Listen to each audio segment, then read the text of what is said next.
On this AirCheck episode, we catch up with New York radio icon Jimmy Fink. This is part one of a four-part series with Jimmy Fink. His story includes so many exciting career moments, being part of the original lineup at stations when they launched into rock, WPLJ, 92.3 KROCK, and 107.1 The Peak, along with conversations and meetups with artists like Robert Plant, Paul McCartney, and John Lennon. Let's begin. Welcome to AirCheck Season 4, a podcast about radio's personality from radio personalities, managers, consultants, owners, and your most humble hosts from Philadelphia, Rich DeSisto and Paul Kelly. I'm Rich DeSisto. And I'm Paul Kelly. On this AirCheck session, part 1 of 4, Jimmy rewinds the moments when he was hired at the beginnings of two legendary New York City radio stations, WABC-FM, which became WPLJ. You're listening to the Dave Herman program on WABC-FM in New York. Oh, too late. WPLJ 95.5 FM in New York. I almost said the wrong thing again.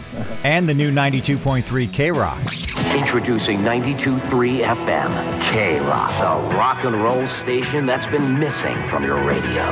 New rock, classic rock, KROCK, a new beginning for rock and roll radio. Jimmy also shares his greatest moments with musicians, including Robin Gibb of the Bee Gees and Led Zeppelin's Robert Plant. I wonder, is the album in terms of CD or vinyl still a viable medium for you as an artist to disseminate your craft? You're not the first person to ask that question. I mean, who knows? I have no idea. All I know is that it was my life's work always to approve the vinyl cut. He is currently an on-air personality at 107.1 The Peak in Westchester, New York, where he does afternoon drives.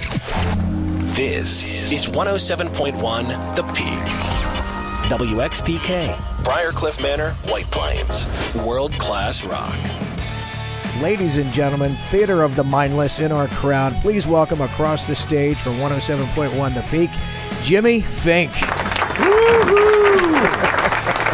Yeah, thank you. Jeez, this sounds just like when I introduced Judas Priest at Madison Square Garden. Where's your motorcycle? You got to come out on a motorcycle. Yeah, the Turbo Lover Tour. That was pretty cool.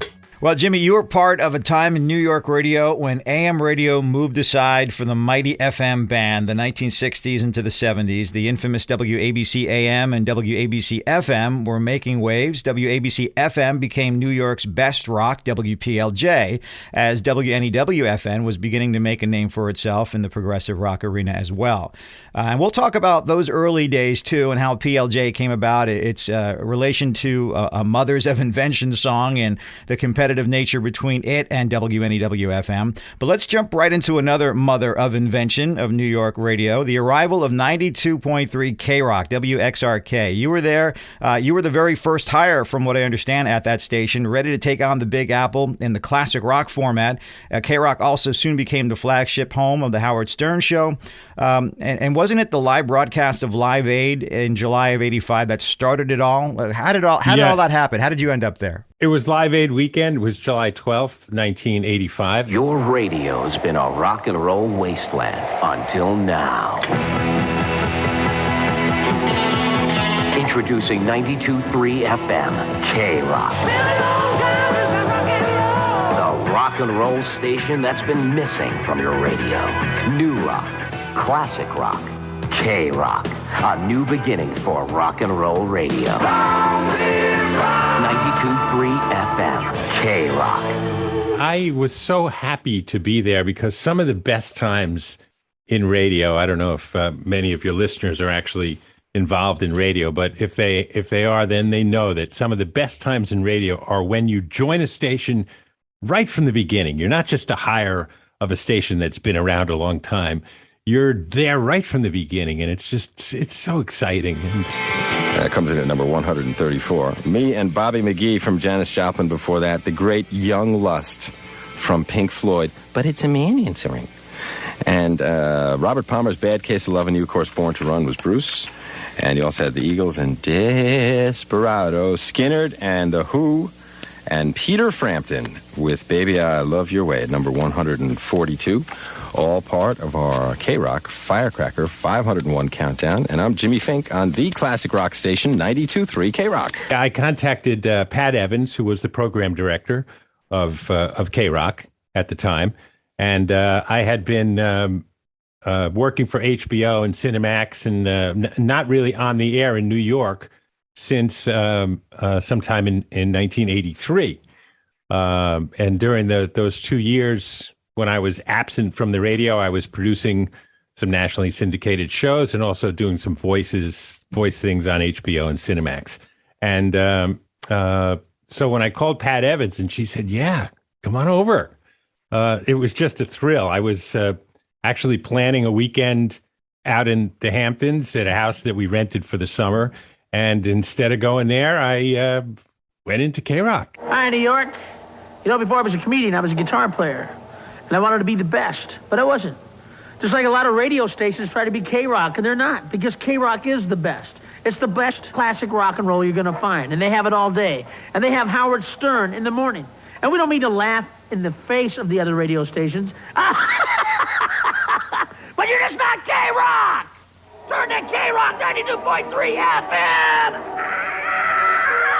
To be at a radio station when it's just starting, that's the best time to be there. Especially because you know that everybody wants you there. You're not just somebody who was left over from an old format that, and worked with some other program director. These are people who are all hired right to start the station. Everybody is really positive, and you just know they want you there and you want to be there. This is Allison Steele on 92.3 KROCK.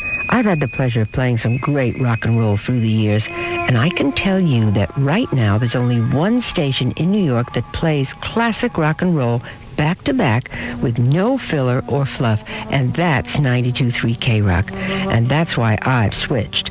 So come, fly with me. Allison Steele, the Nightbird, Saturday nights from 8 to midnight on 92.3 KROCK. And when I'm not Such an exciting time, Jimmy. Talk about the legendary air staff that was put together for this radio station. I mean, some came from WNEW, some came from WPLJ, like an all-star team. Talk about some of those personalities. Yeah, well, Tony Pigg was part of KROCK as well, and Mark Coppola. We both came from PLJ.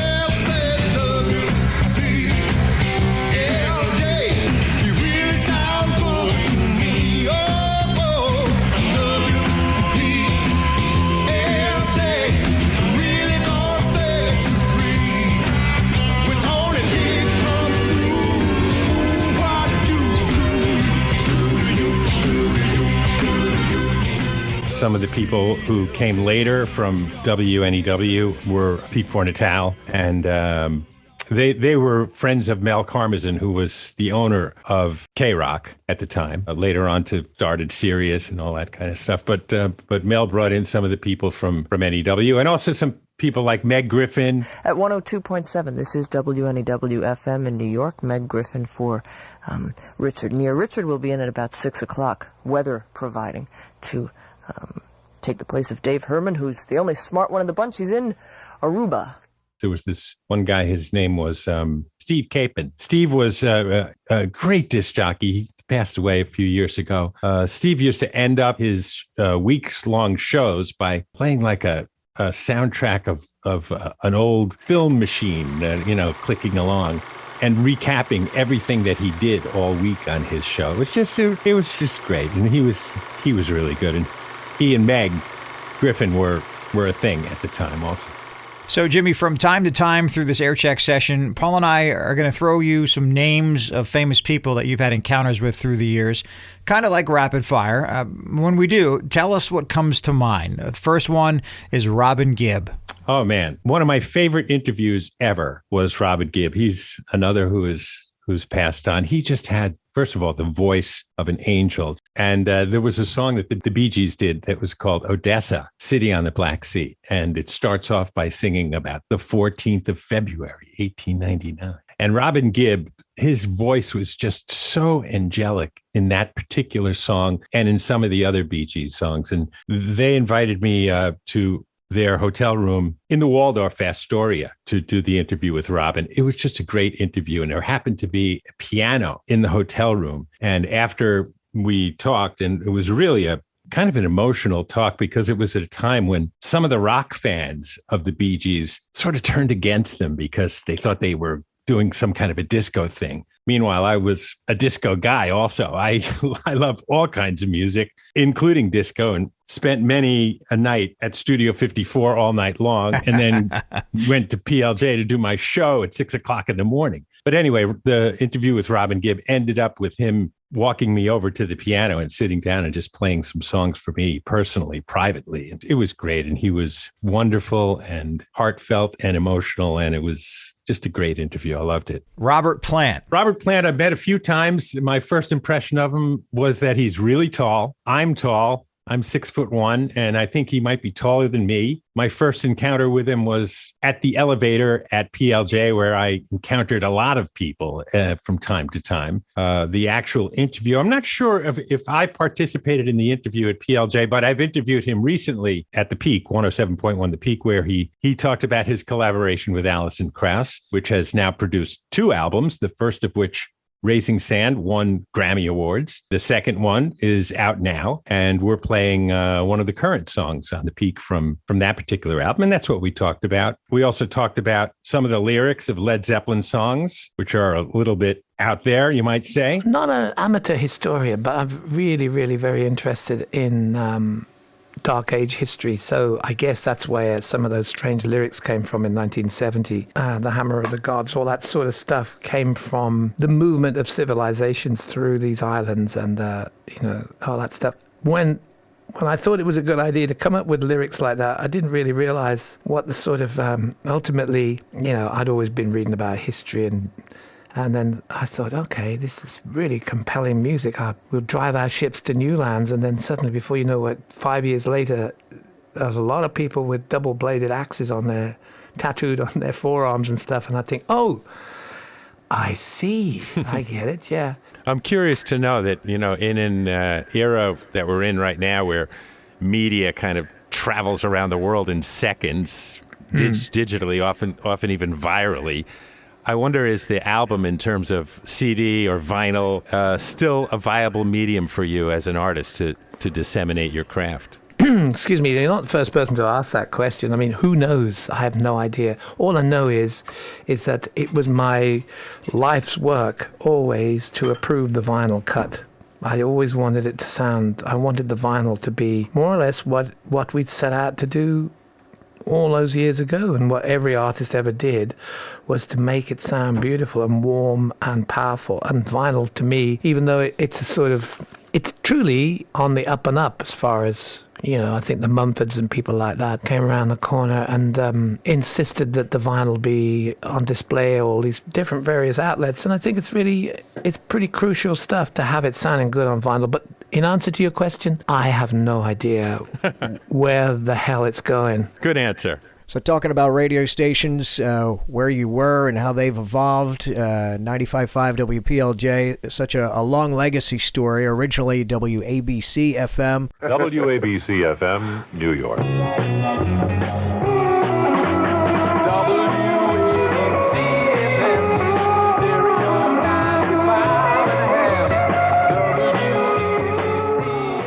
Was primarily news in its earlier years. It also broadcast Met games. In 1968, WABC went progressive rock. The Love format. You're listening to the Dave Herman program on WABC-FM in New York. Oh, too late. WPLJ 95.5 FM in New York. I almost said the wrong thing again. Okay, well, this isn't what's supposed to happen here now, but this is a tune from the past. Here we go. For our non-radio insiders, what was the Love format? Well, the Love format was really a national format. ABC owned 7 stations across the country.